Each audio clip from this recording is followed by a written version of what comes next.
Hi everyone and welcome to StudioJake. I of course am your host Jacob Airy. Thank you so much for joining me for my next edition of Comics, Cartoons, and Coffee, where we talk about all things comics, all things cartoons, including their movie spin-offs and their video games and everything in between, all while enjoying a nice sip of coffee. I think my wife made it. There's no sugar in this.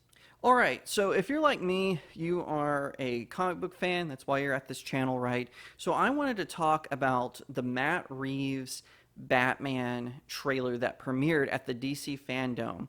Now, the Fandom was amazing. I had such a good time, and even the stuff that I don't normally find myself interested in, I was having a good time. DC did an excellent job of building up the hype for all their upcoming projects. The only thing I wish they had talked about a little bit more was their animated stuff that's coming out. I know they hinted at a few things, and they did have one or two panels discussing these things. However, I wish they would have hit on it just a little bit more. That's just my opinion. Maybe they're going to do that at the second DC Fandom they're having in September. Now, that being said, I wanted to talk about one of the biggest reveals of the night, which I mentioned earlier, and that is Matt Reeves, the Batman. For those of you unfamiliar with Matt Reeves, he is the guy who got the Planet of the Apes movie series rebooted. The Batman was one of these things where I would go back and forth on, because when it was first announced that Robert Pattinson was going to be Batman, a lot of people had kind of a shock feel, and not because a lot of people were thinking that Batman fans didn't like the idea of Robert Pattinson being Bruce Wayne because of the Twilight novels, and that is not true. Robert Pattinson has earned his stripes since being in the Twilight films, and I know he himself doesn't actually like them. I've only seen the first one. I don't know why anyone would bother with the sequels after watching the first one, but to be fair to Robert Pattinson, he has been in other movies, Water for Elephants, Cosmopolis, where he does an excellent job in the roles that he is given, particularly Cosmopolis. I saw that movie, and I actually thought that was a good, shall we say, preparation for Bruce Wayne being kind of the sullen businessman and whatnot. That would just basically be like that kind of business arc for a character. Now, they premiered a trailer, and sadly, I can't show my reaction to it. Anytime I try to do a trailer reaction, the movie companies, they swarm on me like piranhas. I don't know why. I have less than 1,000 subs at this point, hopefully more by the end of this video. I just wanted to talk about some of the things that Matt Reeves discussed with the film. They did an intro that Robert Pattinson filmed onto the DC Fandom. One thing that I don't like about Robert Pattinson is, and this isn't exclusive to the Batman or to the Twilight series, anytime he talks about a movie he's doing, he always comes off like he's having a root canal. And I don't know if that's just his personality, but he always seems bothered. And he did this with Tenet, he did this with Cosmopolis, a whole bunch of other Water for Elephants. He will come off like, I'm not really excited about this movie. Now Tenet, as it actually started to get filmed, he actually did get more excited for it. You could see it light up. With the Batman, every time I see him talk about it, I always feel like he has something better to do than to tell us about this project he's working on. Now, that's just my opinion. So if you disagree with me, let me know in the comments. Just don't be rude about it. That's just my opinion.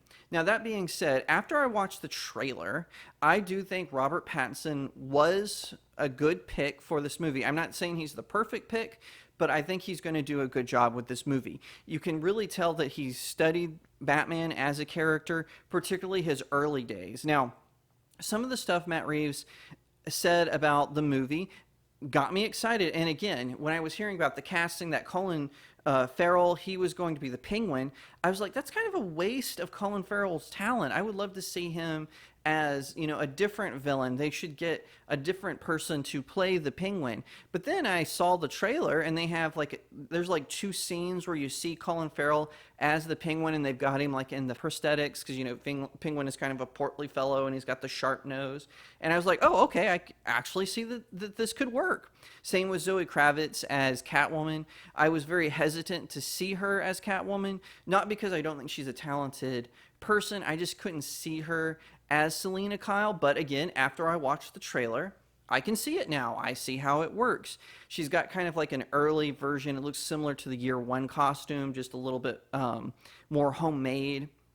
And apparently, according to Matt Reeves, because whenever someone asks, where do you get your inspiration for your Batman film? Everyone talks about Frank Miller. Frank Miller this, year one. Frank Miller this, All-Star Batman and Robin. Frank Miller this, The Dark Knight Returns. We get it. But Frank Miller isn't the only person who ever wrote a Batman comic book. There's a plethora of other writers. Now, Christopher Nolan, he did mention like The Long Halloween as being an influence and whatnot. The whole point of Matt Reeves is he mentioned Batman Ego by Dwayne McDuffie. That's a very good Batman story. He's also mentioned Batman The Long Halloween. And in fact, there are some reporting that they're kind of using The Long Halloween as like a roadmap for the story. And so, for those of you unfamiliar, there is a plot in Gotham where a serial killer dubbed the Holiday Killer is killing some of Gotham's most powerful gangsters every day on a holiday. And the only thing is he doesn't kill the Riddler on April Fool's Day, because it's April Fool's Day.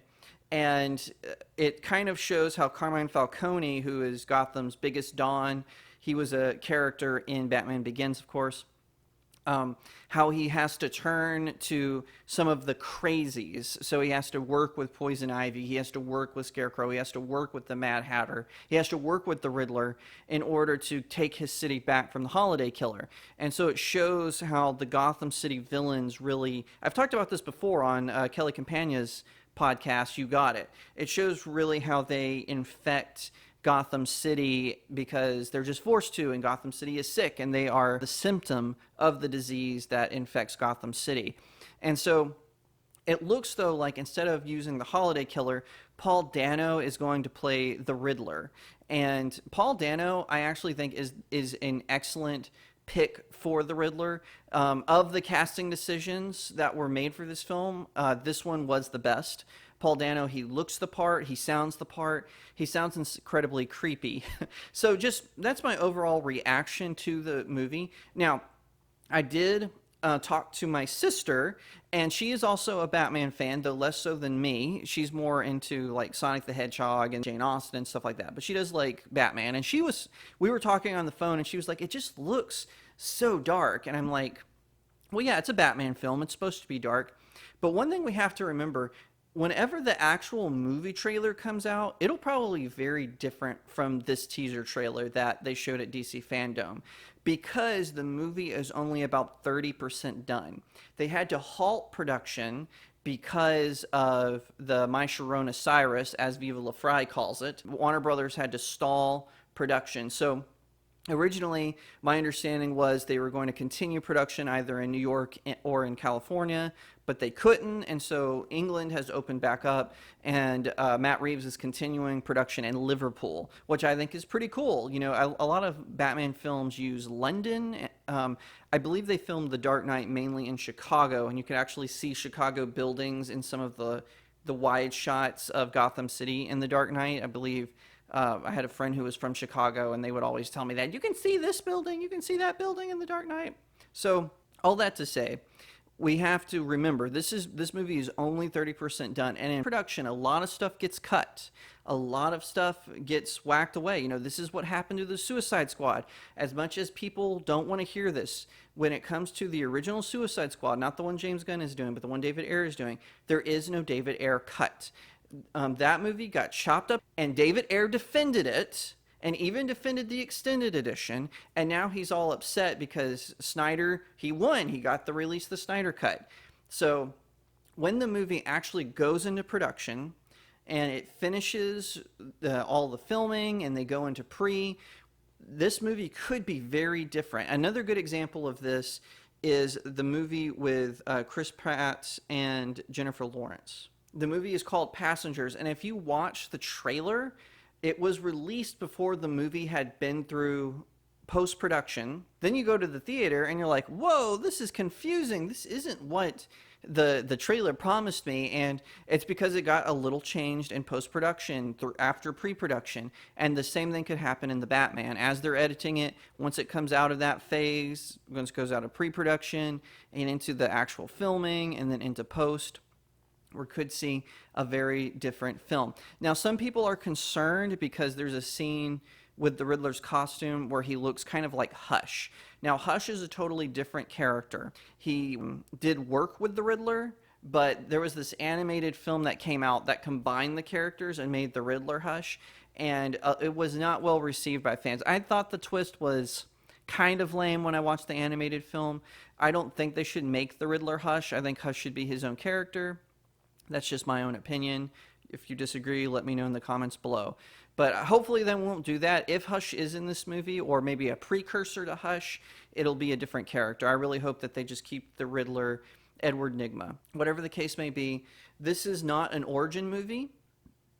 So hopefully we won't see, another flashback to the murders, another funeral scene, and whatnot. Hopefully this will focus on Batman being young, being in his prime, because as much as I love the Nolan trilogy, it started out where Batman is a beginner, so you see him making mistakes. The Dark Knight, it's Batman in his prime. He's fighting the Joker, a villain he's never seen before. The Dark Knight Rises, it's 10 years later. Batman has gone into semi-retirement. Because there's rumors that if this movie does good, if the Batman does good, that Matt Reeves is going to get greenlit to do a whole trilogy. I hope that happens for him. Like I said, Matt Reeves is a good director. He's a good storyteller. So I hope that happens for him. Now, if this movie is bad, I hope they cancel that.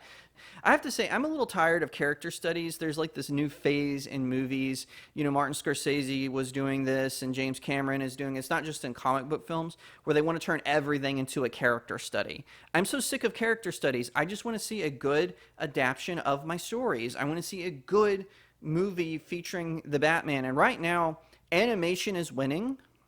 Warner Brothers Animation is winning. They just ended what they were calling the DC Animated Movie Universe, the DC AMU. That just ended this year with Justice League Dark Apocalypse War, and it went out with a bang. Now, that movie had some problems, like most animated films do, but it was still good. It was a still good way to end it, and I really hope that with the Matt Reeves Batman trilogy, if we get it, Robert Pattinson will do a good job. I'm going to give him the benefit of the doubt. He deserves the benefit of the doubt. He's had enough of the Twilight crap thrown at him. He was young. He had never read the books. He should have. Take personal responsibility. He should have known he was playing, a groomer, stalker guy who was also a vampire. But, still, let him move on. Let's give him a chance. He's a good actor. I've seen him and stuff, and I'm going to give him the benefit of the doubt. And this trailer has officially won me over. I'm officially hyped for this film. Hopefully, all this lockdown nonsense will end, and we can go back to seeing what is in store with DC Comics and Marvel Comics here in the future. Anyway, that's all that time I have for today. Thank you so much for tuning in. You can follow me on Twitter, Instagram, and Parler. It's at RealJacobAiry. Facebook is Author Jacob Airy. And of course, check out my website, StudioJakeMedia.com, where I have even more commentary. And if you'd like to know what I thought about the Fandom in more detail, I actually have an article about DC Fandom right there on my website. So head over there and check that out. I talk about the Suicide Squad. I talk about the Justice League Snyder Cut. I talk about Wonder Woman 1984. So head over there and give me a visit. And I'll see you next time right here on Studio Jake.